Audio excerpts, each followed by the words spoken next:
সমর্থন করি না।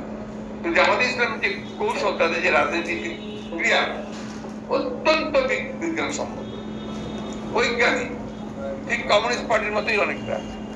খেয়াল করে দেখবেন তাদের স্টাডি সেল আছে, ছাত্র শিবিরের প্রত্যেকটা সেল আছে, তাদের লেখাপড়া করতে হয়, বই পড়তে হয়, সেই বই পড়ে তাদেরকে উত্তর দিতে হয়। এবং সেখানে দেখবেন যে তারা নিজেরা বই প্রকাশ করে, পত্রিকা প্রকাশ করে।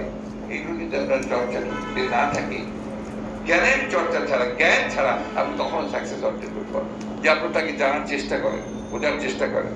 যে কারণে আমি ফাউন্ডেশনকে আমি সবসময় অনুরোধ করছি যে আপনারা দয়া করে, আমি অনেক আগেও বারবার করে বলেছি যে আপনারা become a think tank of BNP. BNP হতে যেন না, থিঙ্ক ট্যাঙ্ক হন বিএনপি। এবং আপনারা বইপত্র শুধু নয়, আপনারা আলোচনা করেন, সেমিনার করেন, নট দিস টাইপ অফ আলোচনা, সেমিনার করেন, ওয়ার্কশপ করেন, যার মধ্যে দিয়ে আমাকে আরো বেশি করে আমরা জানতে পারি, ছড়িয়ে সবাই বোঝাতে পারি। একটা বিরূপ পরিবেশে আমরা আছি। আপনি জিয়াউর রহমান কথা বললেই আপনাকে মারতে আসবে। এবং এখন তো কনস্টিটিউশনে এমন কিছু ঢুকিয়েছে যে সত্য কথা বলতে গেলে আপনাকে আবার রাষ্ট্রদ্রোহিতার মামলায় দিয়ে দেবেন। এর মধ্যেই তো আমাদেরকে কাজ করতে হবে। তাই আমরা যেভাবে করি আমরা সেইভাবে নিয়ে আসবো। ইনশাল্লাহ ইনশাল্লাহ বলেন, কিন্তু কাজ করেন না। এখন আমাদের পত্রিকা খুললে আপনি লুট আর লুট আর লুট ছাড়া কিচ্ছু পাবেন না। অদ্ভুত। তারপর কারা লুট করছে? যারা আমাদের সমাজের সবচেয়ে বড় দায়িত্বে, রাষ্ট্রের দায়িত্বে, তারা আর্মির, সেনাবাহিনীর প্রধান সাবেক, ইমাজিন, যারা আমাদের রক্ষা করে, আইন শৃঙ্খলা রক্ষা বাহিনীর প্রধান, আইজি, তাদেরটা বেরিয়ে আসছে। সংসদ সদস্য চোরাচালানির সঙ্গে জড়িত, টুকরা টুকরা হয়ে যায়। কোন সমাজ? প্রতিদিন দেখেন বাংলাদেশ ব্যাংক লুট হয়ে যায়, বাংলাদেশের সোনা লুট হারাই গেছে, হ্যাঁ হাইজেক হয়ে গেছে। আপনার কেন্দ্রীয় ব্যাংক থেকে চলে যাচ্ছে। শেয়ার ব্যাংক, শেয়ার বাজার, শেয়ার বাজারে বড় বড় রথি মহারথীরা লুটপাট করে শেষ করে দিচ্ছে।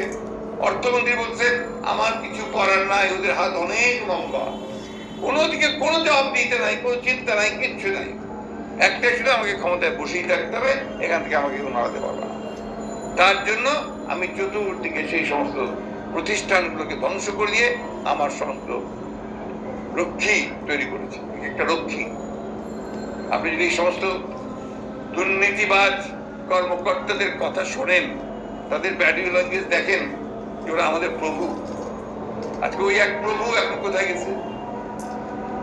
এমন ভাবে কথা বলতো, এই পিস্তল দেখিয়ে বলতো এটা তোমাকে এমনি দেওয়া হয় নাই, ব্যবহার করার জন্য দেওয়া হয়েছে।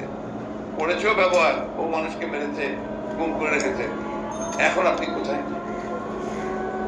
এখন কোথায় যে আপনি আপনাকে আপনার সম্পর্কে আবার আমাদের প্রধান, আমাদের আইন শৃঙ্খলা রক্ষা বাহিনী, আমাদের হোম প্রধান বলছেন তার